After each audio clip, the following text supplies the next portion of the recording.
Hi friends, ഇതിൻ്റെ second ബർത്ത്ഡേക്ക് നമ്മളൊരു ഹോം മെയ്ഡ് കേക്കാണ് ഉണ്ടാക്കിയത്. ഒരു സ്പാനിഷ് ഡിലൈറ്റ് ഫ്ലേവറിൽ തന്നെ കേക്കായിരുന്നു. അവൾ സൂപ്പർ എക്സൈറ്റഡ് ആയിരുന്നു കേക്ക് കണ്ടിട്ട്. ബിക്കോസ് അതൊരു ബട്ടർഫ്ലൈ തീം കേക്കായിരുന്നു. അവൾക്ക് ബട്ടർഫ്ലൈസ് ഭയങ്കര ഇഷ്ടമാണ്. അതിനുവേണ്ടി നമ്മൾ 2 ചോക്ലേറ്റ് സ്പഞ്ച് ഉണ്ടാക്കിയിട്ട് അത് ലെയർ ചെയ്തൊരു ടോൾ കേക്ക് ആയിട്ടാണ് ചെയ്തത്. കൂടാതെ ഒരു കാരമൽ കേക്കും ജസ്റ്റ് എക്സ്ട്രാ ചെയ്തായിരുന്നു.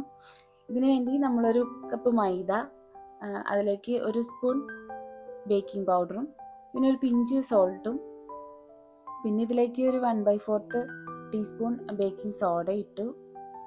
പിന്നെ ഒരു 2 ടേബിൾ സ്പൂൺ കൊക്കോ പൗഡറും കൂടി ഇട്ടായിരുന്നു. ഓൾറെഡി നമ്മളൊരു സ്പഞ്ച് ഉണ്ടാക്കിയായിരുന്നു, അതുകൊണ്ട് കൊക്കോ പൗഡർ ഒക്കെ കാലിയായി. ഞാൻ പിന്നെ അത് തട്ടിത്തൂത്തിട്ട് ഒപ്പിച്ചു. ഇതെല്ലാം ഇട്ടിട്ട് നല്ലപോലെ മിക്സ് ചെയ്തു. എന്നിട്ടൊരു 3 പ്രാവശ്യം സീവ് ചെയ്തെടുത്തു. എല്ലാം ഈക്വലി എല്ലായിടത്തും സ്പ്രെഡ് ചെയ്യാൻ വേണ്ടിയിട്ടാണ് ഇങ്ങനെ ചെയ്യുന്നത്. അങ്ങനെ സ്പ്രെഡ് ചെയ്താലാണ് നമ്മുടെ സ്പഞ്ച് നല്ല സോഫ്റ്റ് ആയിട്ട് കിട്ടുള്ളൂ. ഇത് സീവ് ചെയ്ത് മാറ്റി വെച്ചിട്ട് നമ്മളൊരു ബൗൾ എടുത്ത് അതിലേക്ക് ഒരു 4 എഗ്ഗ് പൊട്ടിച്ച് വയ്ക്കും. 4 എഗ്ഗ് ഒഴിച്ചിട്ടും എനിക്ക് ഇതുവരെ കേക്കിന് എഗ്ഗിൻ്റെ സ്മെല്ലൊന്നും വന്നിട്ടില്ല. ബീറ്ററുള്ളതുകൊണ്ടായിരിക്കും. കൈവച്ച് ചെയ്ത് കഴിഞ്ഞാൽ ചിലപ്പോൾ എഗ്ഗിൻ്റെ സ്മെല്ല് ഉണ്ടാവുമായിരിക്കും. ഇങ്ങനെ 4 എഗ്ഗ് പൊട്ടിച്ച് വെച്ചിട്ട് അതിലേക്ക് ഒരു ടീസ്പൂൺ വാനില എസൻസ് ചെയ്ത് നല്ലപോലെ ബ്ലെൻഡ് ചെയ്തെടുക്കും. പിന്നെ ഇതിലേക്ക് ഒരു 1/2 കപ്പ് ഷുഗർ ആഡ് ചെയ്തിരുന്നു. ഷുഗർ ആഡ് ചെയ്തതിൽ കാണിച്ചിട്ടില്ല, കാരണം ക്യാമറമാൻ അതിനിടയ്ക്ക് വേറെ എന്തോ പരിപാടിക്ക് പോയി. അങ്ങനെ ഷുഗർ ആഡ് ചെയ്ത് ഇത് നല്ലപോലെ ബ്ലെൻഡ് ചെയ്തെടുത്തു. എഗ്ഗ് ഒന്ന് അത്യാവശ്യം ബ്ലെൻഡ് ആയതിനു ശേഷമാണ് നമ്മൾ ഷുഗർ ആഡ് ചെയ്തത്. നല്ലപോലെ ബീറ്റ് ചെയ്ത് നല്ല ഫ്ലഫി ആയിട്ട് വന്നവരെ ബീറ്റ് ചെയ്യും. ഈ ബാറ്റർ ഒഴിക്കുമ്പോൾ ഒരു റിബൺ കൺസിസ്റ്റൻസിയിൽ വന്നെന്നാണ് പറയുന്നത്. അങ്ങനെ ഇതാ നല്ലപോലെ ബീറ്റ് ചെയ്തു. ഫൈനലി നമ്മുടെ എഗ്ഗ് നല്ല ഫ്ലഫി ആയിട്ട് വന്നിട്ടുണ്ട്, കണ്ടോ? എന്നിട്ട് ഇതിലേക്ക് ഒരു 1/2 കപ്പ് സൺഫ്ലവർ ഓയിൽ ഒഴിച്ചിട്ട് ജസ്റ്റ് ഒന്ന് ബീറ്റ് ചെയ്യാവൂ. കൂടുതൽ ബീറ്റ് ചെയ്ത് കഴിഞ്ഞാൽ ഈ ഫ്ലഫിനെസ് ഒക്കെ പോകും. എന്നിട്ട് നമ്മൾ ഓവൻ പ്രീഹീറ്റ് ചെയ്യാൻ വയ്ക്കണം. ഒരു 180 ഡിഗ്രിയിലാണ് പ്രീഹീറ്റ് ചെയ്യാൻ വെച്ചത്. എന്നിട്ട് ഈ ബാറ്ററിലേക്ക് നമ്മൾ നേരത്തെ സീവ് ചെയ്ത് വെച്ചേക്കുന്ന ഡ്രൈ ഇൻഗ്രീഡിയൻസ് എല്ലാം ബാച്ചായിട്ട് ആഡ് ചെയ്യണം. ഫുള്ളി ഒന്നിച്ച് ചെയ്ത് കഴിഞ്ഞാൽ ചിലപ്പോൾ കട്ട പിടിക്കാൻ സാധ്യതയുണ്ട്. അതുകൊണ്ടാണ് കുറേശ്ശെ ആഡ് ചെയ്യുന്നത്. എന്നിട്ട് ഇത് കട്ട് ആൻഡ് ഫോൾഡ് മെത്തേഡിൽ നല്ലപോലെ മിക്സ് ചെയ്തെടുക്കുക. കൊക്കോ പൗഡർ ഉള്ള കാരണം കുറച്ച് മിക്സ് ആവാൻ പാടുള്ളതായിട്ടാണ് എനിക്ക് പേഴ്സണലി തോന്നാറ്. അങ്ങനെ നല്ലോണം മിക്സ് ചെയ്ത ശേഷം ഞാൻ എല്ലായ്പ്പോഴും കൊക്കോ പൗഡർ യൂസ് ചെയ്യുമ്പോൾ ബീറ്റർ വെച്ച് ഒന്ന് റൗണ്ട് ചെയ്യാറുണ്ട്. അപ്പോൾ നല്ലോണം മിക്സ് ആയി കിട്ടും. ഒറ്റ പ്രാവശ്യം ചെയ്യാവൂ, അല്ലെങ്കിൽ കേക്ക് താന്നു പോകും. അങ്ങനെ മിക്സ് ചെയ്ത ശേഷം ഒരു 7 ഇഞ്ചിൻ്റെ മോൾഡ് എടുത്ത് ഞാൻ ഓൾറെഡി ഗ്രീസ് ചെയ്ത് വെച്ചിരുന്നതാണ് ബട്ടർ പേപ്പർ ഇട്ട്.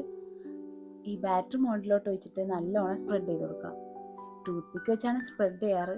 എനിക്ക് മടിയായിരുന്നു, ഞാൻ ആ സ്പാച്ചിൽ വെച്ച് തന്നെ എല്ലായിടത്തേക്കും സ്പ്രെഡ് ചെയ്ത് കൊടുത്തു. എന്നിട്ട് ഇത് നല്ലപോലെ ടാപ്പ് ചെയ്യണം, എന്നാലാണ് അതിൽ വല്ല എയർ ബബിൾസ് ഉണ്ടെങ്കിൽ അത് പോകുള്ളൂ.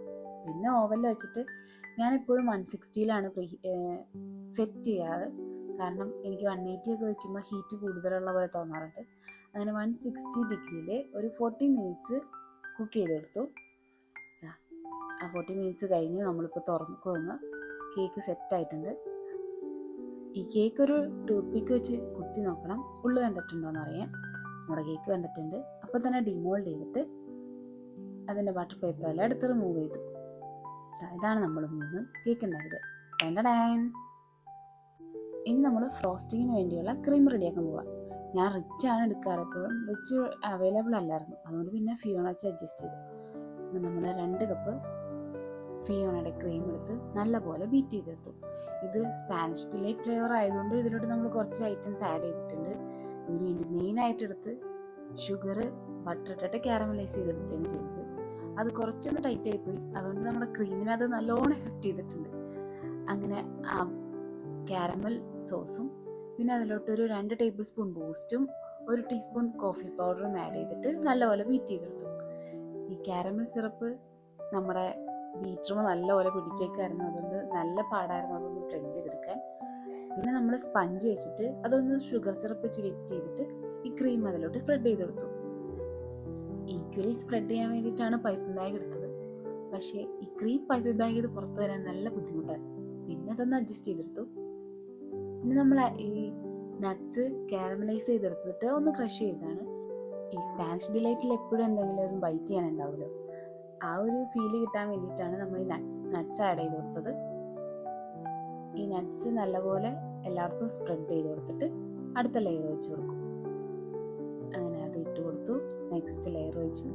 എഗെയിൻ നമ്മൾ സിറപ്പ് വെച്ചിട്ട് അതൊന്ന് വെറ്റ് ചെയ്തെടുക്കും.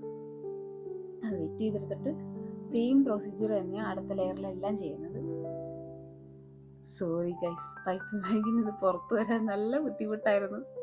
പിന്നെ ഞാനതൊന്ന് അഡ്ജസ്റ്റ് ചെയ്ത് എല്ലായിടത്തേക്കും ഈക്വലി വെച്ച് സെറ്റാക്കി എടുത്തു. പൈപ്പ് ബാഗ് ഇല്ലാതെ തന്നെയാണ് ബാക്കിയെല്ലാം ചെയ്തത്. അങ്ങനെ അത് വെച്ചിട്ട് അതിൻ്റെ മുകളിലേക്ക് നട്ട്സ് ഇട്ട് കൊടുത്തു. ദെൻ നെക്സ്റ്റ് ലെയർ വെച്ച് കൊടുത്തു. നെക്സ്റ്റ് ലെയറിൻ്റെ സെൻറ്റർ പോർഷൻ ഒന്ന് ചെറുതായിട്ട് കട്ട് ചെയ്യായിരുന്നു. നമ്മൾ ത്രെഡ് വെച്ച് വലിച്ചെടുത്തപ്പോൾ പൊട്ടിപ്പോയതാണ്.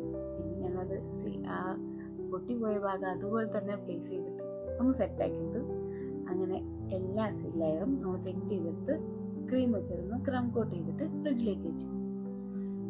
ക്രം കോട്ട് ചെയ്യണവരെ ക്യാമറമാൻ എൻ്റെ കൂടെ ഉണ്ടായിരുന്നു. പിന്നെ ഞാൻ ക്യാമറമാനെ കണ്ടത് കേക്കിൻ്റെ ഫൈനൽ ലുക്കായപ്പോഴാണ്. ഞാൻ എല്ലാം ചെയ്ത് കഴിഞ്ഞപ്പോഴാണ് ആള് വരുന്നത്. ഇത് നമ്മൾ 3 ലെയർ വെച്ചിട്ടാണ് കേക്ക് കളർ കൊടുത്തത്. എന്നിട്ട് ബട്ടർഫ്ലൈസ് എല്ലാം അതിലോട്ട് പ്ലേസ് ചെയ്തു. ഇതാണ് നമ്മുടെ ഫൈനൽ ലുക്ക്. കേക്ക് കാണാൻ എങ്ങനെയുണ്ട്? കഴിക്കാൻ എന്തായാലും വലിയ കുഴപ്പമുണ്ടായില്ല, നല്ല കേക്കായിരുന്നു. ഇതൊരു നല്ല ഇഷ്ടമായി കേക്ക്.